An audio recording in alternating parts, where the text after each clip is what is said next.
আপনি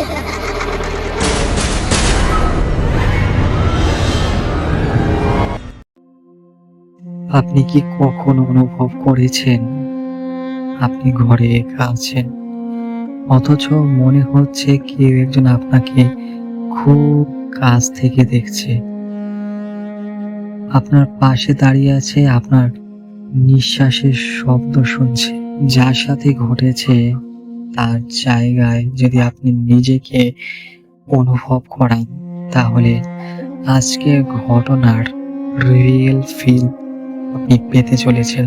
দেশ ও দেশের বাইরে থেকে আজকে যারা আমাদের ৩০তম এপিসোড শুনছেন কিংবা পরবর্তীতে শুনবেন, তাদেরকে জানাই অসংখ্য ধন্যবাদ। আর ঘটনাটা পাঠিয়েছেন আমাদের সোমা আপু।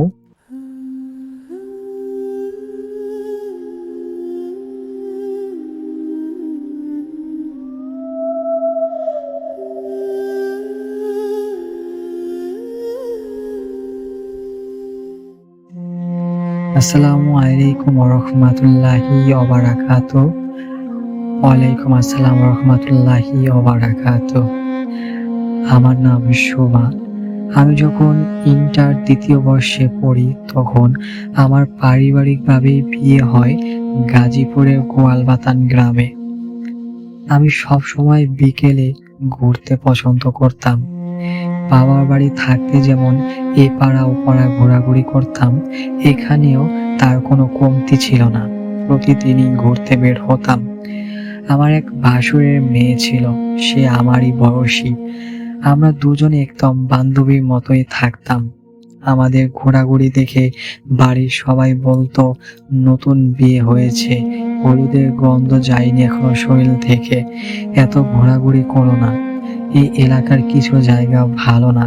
কিন্তু কারো কথা শুনতাম না আমরা। একদিন বিকেলে আমরা দুজন মিলে ঘরের বাহিরে গেলাম ঘুরতে, চুল খোলা রেখে। বাড়ির পাশেই একটা ফাঁকা জায়গা ছিল, সেখানে একটা অ্যাঞ্জেল গাছও ছিল। সবার মুখে শুনছিলাম ওই গাছে নাকি জিন আছে। আমিও নিজেও খুব ভয় পেতাম, কিন্তু আমার সাথে থাকা মেয়েটির নাম নদী, সে ভয় পেত না। আমরা ওই অ্যাঞ্জেল গাছের নিচে গিয়ে গাছটা থেকে কিছু পাতা ছিঁড়লাম। হঠাৎ মনে হলো আমাদের পাশ দিয়ে কেউ যেন হেঁটে চলে গেল। গরম বাতাস লাগলো আমাদের শরীরে। সেই দিন রাত থেকে আমার শরীর খারাপ হতে শুরু করলো। বমি, জ্বর, মাথা ব্যথা, সারা রাত কেটে গেল। রাত প্রায় ১টার দিকে আমি আমার কাকি শাশুড়িকে ডাক দিলাম। উনি একটু কবিরাজি জানতেন। তিনি আমাকে দেখেই বললেন, খারাপ জায়গায় গিয়েছিল কেন? আমি বললাম, নদী যেতে বলেছিল তাই গিয়েছিলাম। আমার স্বামী আমাকে অনেক বকা দিল, বলল মানা করা সত্ত্বেও কেন গেলা সেখানে। তারপর আমি আর ওই জায়গায় যাইনি। কিছুদিন পর থেকে যখন আমি একা ঘুমাতাম, তখন অদ্ভুত ঘটনা শুরু করতে দিল আমার সাথে। ভাবতেছেন কি এখনই কি তার ঘটনা শেষ? না, ওয়েট করুন, শুরু কেবল। আমার স্বামী ছোটখাটো একটা চাকরি করত। সকাল ৭টার দিকে কাজে যেত আর রাত ১১টার দিকে ফিরত। আমি দিনে একাই থাকতাম, কারণ আমার শাশুড়ি বেশিরভাগ সময় বড় ছেলে বউয়ের কাছে থাকতেন। আমি যখন একা ঘুমাতাম, তখন দেখতাম একটা কালো ছায়া আমার পায়ের দিক থেকে ধীরে ধীরে আমার দিকে এগিয়ে আসে। তখন আমি ভয় পেয়ে দোয়া পড়তে থাকলাম, আর কিছুক্ষণ পরে দেখলাম অদৃশ্য হয়ে গেল সেই কালো ছায়াটা। যখনই সেটা আসতো, আমার পুরো শরীর অবশ হয়ে যেত। আমি একদম নড়াচড়া করতে পারতাম না, শুধু মুখে দোয়া পড়তে পারতাম। হঠাৎ ঘুম ভেঙে দেখি আমার আশেপাশে কেউ নেই। এভাবে প্রতিদিন চলতে লাগলো। আমি ভয় পেতাম। একদিন আমার স্বামীকে সব বললাম। সে বলল, তুমি দোয়া পড়ে ঘুমাও না, তাই এমন দেখো। এরপর আমি নিয়মিতই দোয়া পড়ে ঘুমাতাম, কিন্তু তবুও একই জিনিস দেখতে পেতাম আমি। এক সময় আমি ঘরে একা থাকতে পারতাম না। আমি মাকে কল করে সব খুলে বললাম। মা বলল, তুই বাসায় আয়, তোকে কবিরাজ দেখাবো। আমি যেতে চাইলেও আমার স্বামী আমাকে যেতে দেয়নি। তারপর থেকে আরো ভয়ঙ্কর ঘটনা শুরু হলো। এখন আমি আগে যে একটা অদ্ভুত কালো ছায়া দেখতে পেতাম, এর থেকেও আমার আরো একটি কালো ছায়া দেখতে পারতে শুরু করলাম। একজন আমার পায়ের দিক থেকে ভয়ঙ্কর ভাবে এগিয়ে আসতো, আরেকজন আমার মাথার কাছে এসে মুখের দিকে ভয়ঙ্কর ভাবে তাকিয়ে থাকতো।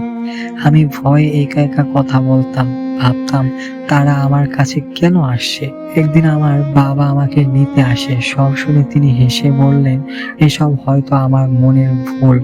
আমি বললাম, মনের ভুল হলে প্রতিদিনই একই জিনিস কেন দেখবো? এরপর একদিন ঘুমের মধ্যে হঠাৎ আমার ঘুম ভেঙে গেল। দেখি আমার এক হাত বিছানার উপরে রাখা, আর আমার সেই হাতটা অনবরত কাঁপছে। ঠিক তখনই সেই কালো ছায়াটা আমার দিকে এগিয়ে আসতে শুরু করে। আমি প্রচন্ড ভয় পেয়ে দৌড়াতে ছুটতে শুরু করলাম। পরে বাবা একজন কবিরাজ নিয়ে এলেন। এসে বললেন, আমার শ্বশুরবাড়ি এলাকায় একটা বাগান আছে, সেখানে হয়তো খারাপ কিছু আছে। তিনি কিছু পড়ে দিলেন, পানি পড়া দিলেন, আর বুকে লাগানোর জন্য তেল দিলেন। সেই দিন আমি বাবার বাড়ি মায়ের কাছে চলে যাই এবং মায়ের সাথেই ঘুমাই। সেই রাতে দেখলাম সেই ছায়াটা আমার আশেপাশে ঘুরছে। হঠাৎ মনে হলো সে আমার উপরে ঝাঁপিয়ে পড়লো। আমি চিৎকার দিয়ে উঠলাম। মা আমাকে জড়িয়ে ধরে বলল, কেউ নেই, ভয় পাইস না। এরপর আমি ঘুমিয়ে পড়লাম। সেই দিন রাতে আর কিছুই দেখিনি। কিছুদিন পর আমি আবার শ্বশুর বাড়িতে ফিরে আসলাম। কয়েকদিন আর কিছুই হয়নি, কিন্তু আমি একা ঘুমাতে পারতাম না।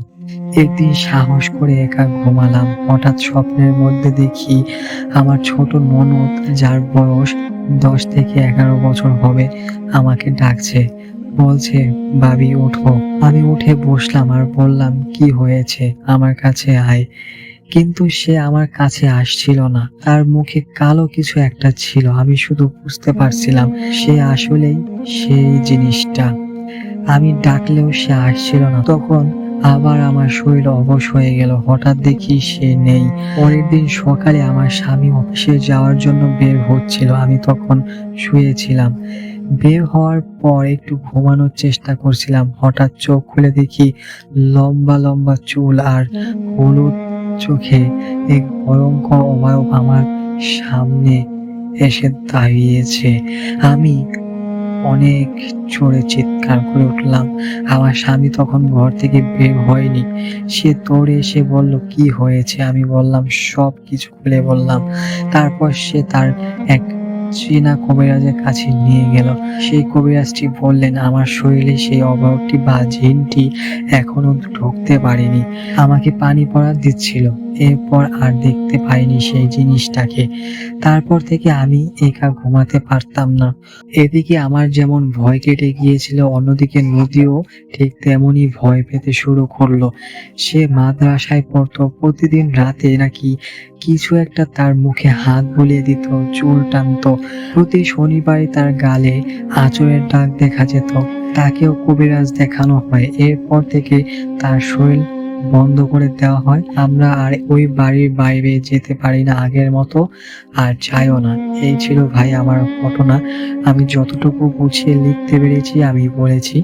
আপনাদের কাছে ছোট্ট অনুরোধ, আমার ভুল ত্রুটি হলে ক্ষমা সুন্দর দৃষ্টিতে দেখবেন। আসসালামু আলাইকুম। প্রিয় লিসেনার, আপনাদের কাছে সুমা আপুর ঘটনাটি কেমন লেগেছে অবশ্যই কমেন্ট সেকশনে জানিয়ে দিবেন। আর কোথা থেকে শুনছেন সেটাও অবশ্যই কমেন্ট সেকশনে জানিয়ে দিবেন। আশা করি আপনাদের কাছে ঘটনাটি ভালো লেগেছে।